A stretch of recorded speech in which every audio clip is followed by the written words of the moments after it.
mga kabisnes naming minamahal, makikisuyo po kami. Naglalambing po kami sa inyo. Kung maaari po sana ay pakisuportahan natin Alminda Cariaga Mix Vlog. Alminda Cariaga Mix Vlog. Right? Alright! Bira! Bira! Hi po, na mapagpalang gabi, mapagpalang araw sa atin lahat. Ito po ang inyong lingkod. Bumabalik, gagawa po tayo ng ating reaction o sarili nating opinion, ano? At bumabati na rin sa inyo. Ang inyong lingkod, kumusta na po ang lahat? So, mga kabisnes, mga kapapi, gagawa lang po tayo ng ating reaction dito sa vlog ni kabisnes na makailan lang, ano? Yung tungkol nga na may pamagat Jonathan at Okray sa barangay sana magkaayos, bakit sinasama, no? Minasama pala. Jonathan at Okray sa barangay sana magkaayos, bakit minasama, no? So bigyan lang natin ng ako, no, ng sarili kong opinion, no, yung reaction dito, ano. At ito kaya to parang nalabas ni kabisnes kasi nga marami nga naman talaga may mga nagre-reaction nga naman dito sa vlog ni kabisnes na mali, ano. So ito ay naglabas ng saloobin o sinagot ng ating mahal na kabisnes itong kumbaga ang paninisi nila dito sa nangyari kay Jonathan, ano. So, bago natin umpisahan yan, mga kabisnes, mga kapapi, kung kayo, ako'y nagbabaka sakali kung bago pa lang po kayo sa aking munting bahay, baka pwede pong pakipindot ng subscribe button dyan at na notification bell para updated tayo sa aking mga nire-reaction ng video dito sa Kabisnes Official, Papa Dins TV at Kabisnes Family, no? At wag po natin sila kalimutang suportahan, no? So, ngayon, umpisahan na natin at tayo pagpatuloy ito, no? Ano ang ating konting opinion natin dito sa nangyayaring ito.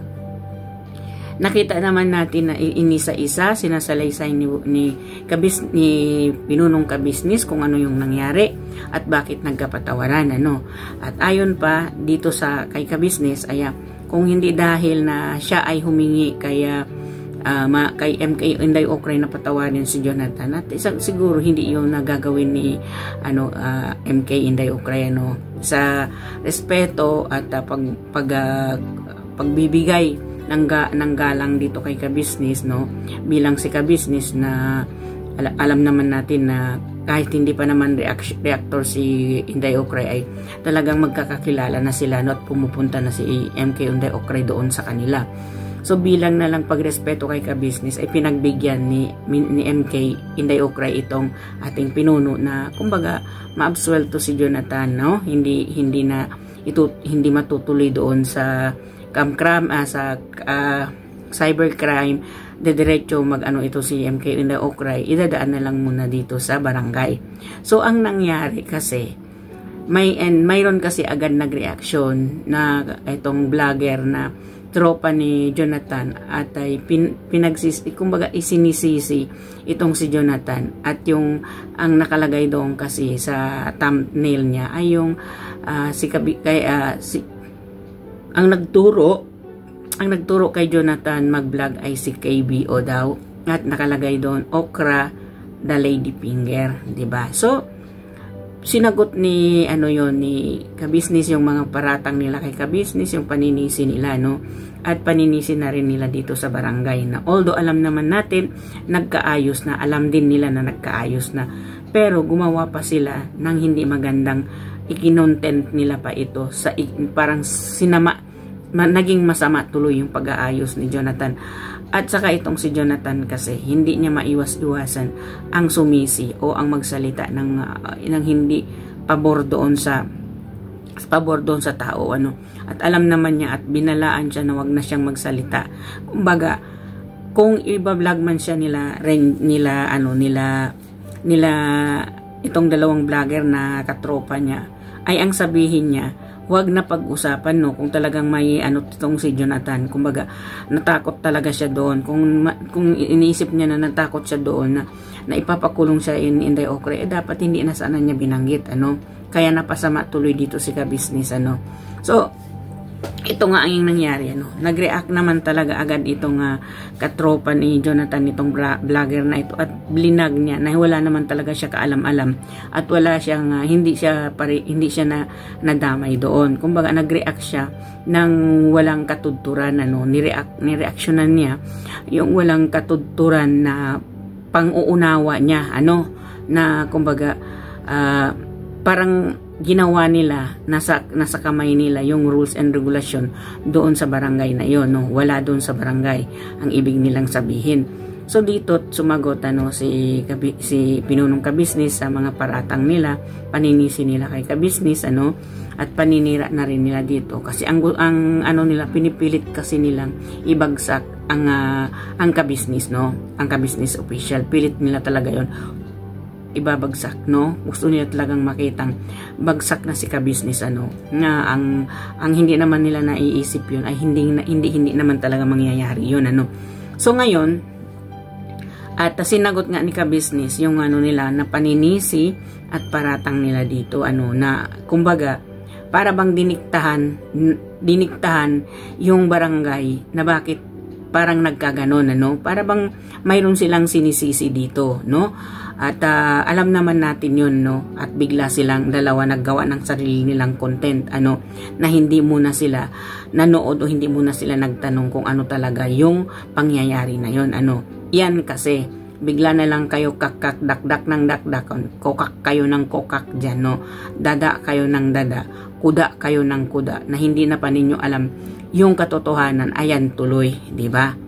Ano, mabuti na lang at hindi kayo dinimanda ng barangay, no, sa mga pananalita nyo, no. Alam naman natin yun, no, na mayroon doon words na pinagtulungan, kumbaga dinampot si Jonathan, kumbaga wala daw sa rules yun, wala daw sa ano yun, ganun na ba daw yung nangyayari sa Pilipinas, kumbaga nang dadampot na lang na walang abiso o walang and everything, ano. Tingnan mo naman kung kumuha lang talaga ng kwento, no, basta na lang kung anong maikukwento na hindi tama, no. Kumbaga marunong talaga sila manglapastangan sa kapwa nila, no, sa pananalita nila.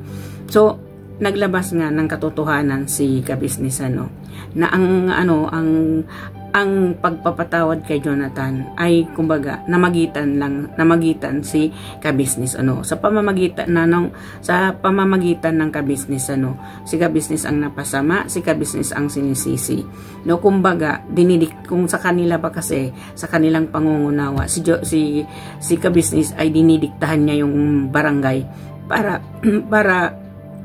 kumbaga para para nasa isip nila para yung ginawa kay Jonathan na pagdampot, kumbaga parang mayroon silang ibig sabihin doon, ano, na hindi naman dinampot si Jonathan, na si Jonathan naman talaga ang kusa pumunta dito sa barangay, ano, naharapin niya si MK Inday Okray. At eto nga, masaklap talaga, nagkapatawaran na gumawa na naman kayo ng sarili ninyong issue, sarili ninyong kwento. O ngayon, ayan, wala na, hindi yan tutuldukan ni MK Inday Okray, no. Although naman alam naman natin na apwera talaga dito sa kasong ito, apwera dito si ka-business, ano, hindi naman talaga nadawit dito si ka-business ayon dito kay MK Inday Okray. Ang kay ka-business dito kaya namagitan siya kasi naaawa siya kay Jonathan, ano. Kung hindi dahil kay ka-business ay hindi mapatawad ni MK Inday Okray itong si Jonathan. So kung sakasakali dito sa dalawang vlogger na ito na nagmamagaling, ano, matutulungan ba ninyo si Jonathan kung sakali nakulong itong si Jonathan, ano? Dapat sana mag-isip-isip bago gawin, ano. Pagka nandyan na kasi, no, 'di ba? Alam naman natin noon na pumunta si Jonathan sa kanila, humingi ng tulong, ay nagsasabi sila, oo, pupuntahan natin, sasamahan ka namin. Nung on that time na yun, ang dami na nilang alibay, ano.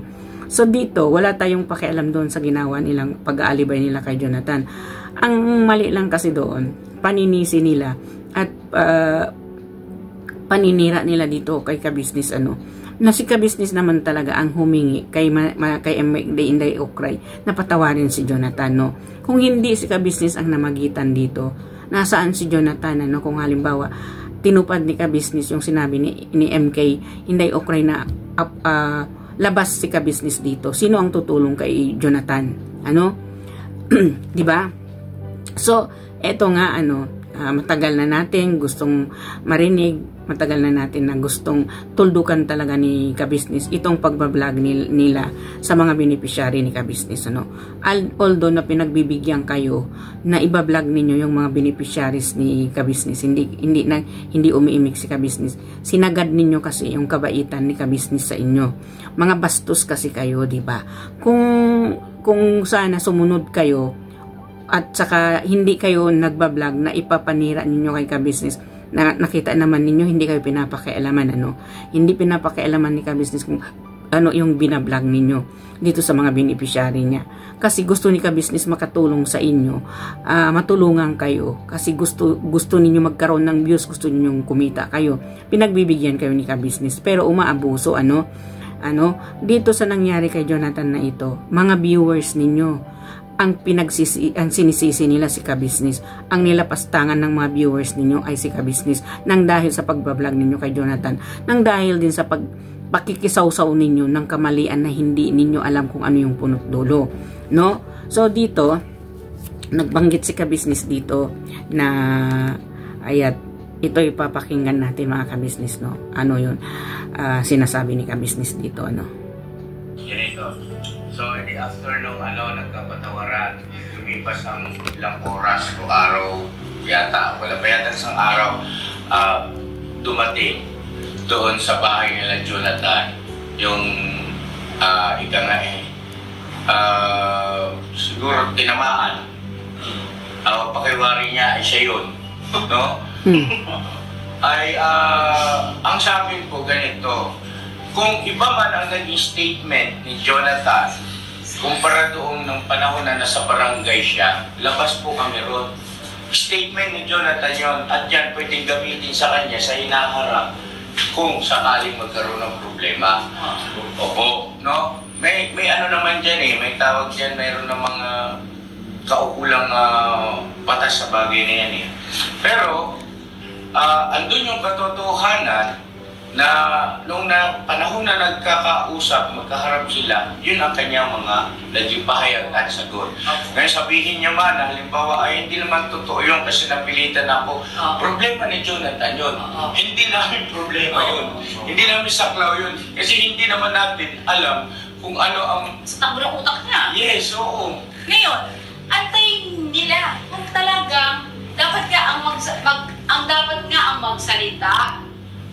Dahil may napanood ka, di bang ganon? Ang dapat niya dito si Ma'am MK di ba? Magsalita. Kasi, unang-una yun yung pakihag ni Jonathan sa barangay Yun ang pinaniwalaan ng barangay kaya kasi nagkasundo di ba? Ngayon, kung sa tingin nila na nadamay sila doon, okay, karapatan ni MK yun. Si MK, ang dapat magkami sa kanila kasi yun ang, kung sa tingin nila na meron silang probable cause doon, di ba? Kasi si MK ay... Si MK po ang may karapatan na kayo ay kasuhan kasi kayo pala ang kasapuhan. Yes, at saka tama yung tanong ng Lupon na may kasama ka ba? May nagtutulong ba sa'yo? Kasi na ang isipin ninyo ay yung tagpo ng kay MK Inday Okray at kay Jonathan Pag-araw sa barangay ay para bagang nagtataka nga ako bakit naging ganyan ang inyong reaction Dapat nga naging masaya kayo na maayos na. At wala namang, may reklamo ba si MK Inday Okray laban sa inyo dahil doon sa mga isiniwalat ni Jonathan doon sa... Yun nga ang tanong ni ka-business naidamay ba kayo, no? Kung naidamay man kayo, problema na ni Jonathan yun kasi si Jonathan nga ang nangdamay doon, no? At walang karapatan ng ka-business doon. no, ang sinasabi ni ka-business dito. Paano nga nalamangan nga sila ni ka-business dito kasi nga napag-ayos nga ni ka-business itong si Jonathan at saka si Inday Opray na hindi na nga nakasuhan itong si Jonathan. Kumbaga nalamangan kasi sila sa katilinuhan ni ka-business kaya hindi nila tanggap sa sarili nila yung ginawa ni ka-business, kaya gumawa sila ng sarili nilang ingay, sarili nilang ingay. Ngayon ibinura naman ang ingay na yon, kung matapang ka, ba't mo ibinura yung ingay mo doon, ang galing-galing mo pang magsalita doon. Sinasabi mong yan si Okra, the lady finger na, babaeng the lady finger na yan. O yun, tapos ngayon binura mo. Kung matapang ka sana, hindi mo yung binura, sayang din yun, ang laki ng views noon, So, pakinggan po natin uli itong sinasabi ni ka-business. Parang hindi po wala mga viewers na gising na. Nakakayo ba't gano'n? Okay, di ba Mga tahimik na gagawa pa ng issue para lang pag-usapan sila. Kaya siguro talaga pag kinakailangan mo. sila yung kailangan ng views? Yan ba sila nangyari? Wala ng views. Oo nga, wala na akong views. Wala na akong mag-vlog. Pero dapat naman lang sa tamang paraan. Maghanap buhay tayo nang hindi tayo nakakaakot ng tao. Yun, correct ma'am ka-business, nang dahil lang sa makamit nila, gusto nilang makamit yung mataas na views, nangangapak sila ng tao, nangangapak sila ng pagkatao ng tao, dahil lang maka-views sila, At ayon naman kay Boss Dave, talaga naman kahit siya walang views, wala na siyang views, lahat naman tayo talaga, nagkakaroon tayo ng difficulties tungkol sa views. Hindi naman iisa lang, hindi lang naman si ka-business, marami tayong nakikita, Pero dito sa ginawa nila, gumawa sila ng issue, gumawa sila ng ingay for the views. Totoo naman talaga yon, hindi ba? Ayon dito kay Boss Dave, kung hindi sila gumawa ng ingay, hindi sila magkaka-views, Mag-uumpisa sila gagawa ng ingay para sa views lamang. Ngayon, ang ingay nila ay binura nila, binura ang ingay. So, bakit yung ibinura ang ingay? Itinanggal yung video ng pag-iingay nitong nag-vlog na nag-reaction na ito na wala naman siyang pruweba, manglapastangan siya sa barangay dito kay ka-business. Kung magsalita siya, akala mo siya na yung matalino. Pero binura naman. Anong ibig sabihin nun, So, at ay nabanggit dito ni ka-business yung kung paano sila napunta dito kay ka-business, At ang sabi pa ni ka-business dito, bilang sa pagkikipagkaibigan, hindi naman sinusumbat ni ka-business doon, Sila naman, kayo naman ang kusa talagang lumapit kay ka-business, ang naghanap kay ka-business. Hindi si ka-business ang naghanap o nagtawag sa inyo, Kayo ang naghanap kay ka-business para humingi ng tulong. Pero ngayon, asaan na yung mga konsensya ninyo? Asaan na yung mga konsuelo natin di bobo dyan, Na hindi man lang ninyo naisip kung ano yung naitulong ni ka-business na, At ngayon, mayroon na kayo, ganyan na kayo, nang dahil din naman kay ka-business yan, nakilala kayo, ay ngayon, kumbaga, kung manglapastangan kayo kay ka-business naman, ay todong-todo na, kahit naman siguro sino sa ganitong pangsisisi ninyo kay ka-business sa nangyari kay Jonathan, ay wala naman siguro wala naman siguro kahit katulad ni ka-business na napakabait. Kung ganun ang lapastanganin ka, sisisihin ka sa pangyayari na hindi mo naman talaga alam, na sadyang ikaw ay tumulong lamang dito kay Jonathan, Ang tangi lang naman talagang gusto ni ka-business ay tulungan si Jonathan na hindi makulong. Pero nag-ingay ng mga to, alam naman natin yan, noon pa, So dito, sa nabanggit ni ka-business, tama na daw, umayos na, at tama na yung pagbablog nila dito sa mga beneficiarying binablog ni ka-business, na talagang siya naman talaga ang may totoong content dito. Hindi kayo. Kung mahiya kayo, di magsitigil kayo sa kabablog ninyo sa mga beneficiary ni ka-business. Although, Sa haba ng panahon, pinagbibigyan kayo ni ka-business, kumikita kayo sa mga beneficiary ni ka-business, binagbablog ninyo. Pero naging masama pa rin si ka-business sa inyo. Panay ang issue ninyo kay ka-business. Panay ang thumbnail ninyo tungkol kay ka-business. Dahil ba kumikita kayo doon, malaki ang kita ninyo. Hindi ba ninyo naiisip yun, ano? Yung kinikita ninyo, panglapastangan ninyo kay ka-business, paninira ninyo at paninisin nyo kay ka-business, ang kinikita ninyo dun sa YouTube channel ninyo, ginagastos ninyo sa pamilya ninyo, masama yun, di ba? So, nandito si ka-business, tinuldukan, huminto na, tama na. Mind your own business, kuno, sabi ni ka-business. They are going to mind their own business din, sabi ni ka-business. Huwag ninyo nang ibablog ang mga binablog ni ka-business, no? Kasi, inano kasi ninyo, kumbaga, sinagad ninyo yung kabaitan ni ka-business sa inyo, no? Wala kayong konsensya, no?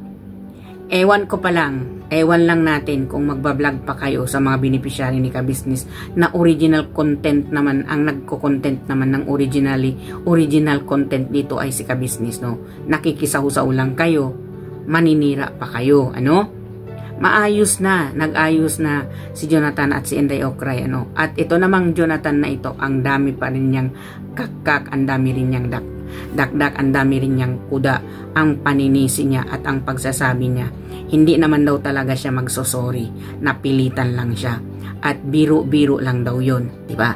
Naku, biruin mo yung sarili mo sa loob ng kulungan, Jonathan. No? Yung mga pinagsasabi mo na hindi ka sincere pala humingi ng sorry kay Inday Okray, hindi para sincere yung pag-iyak-iyak mo yun, nakapaka-useless.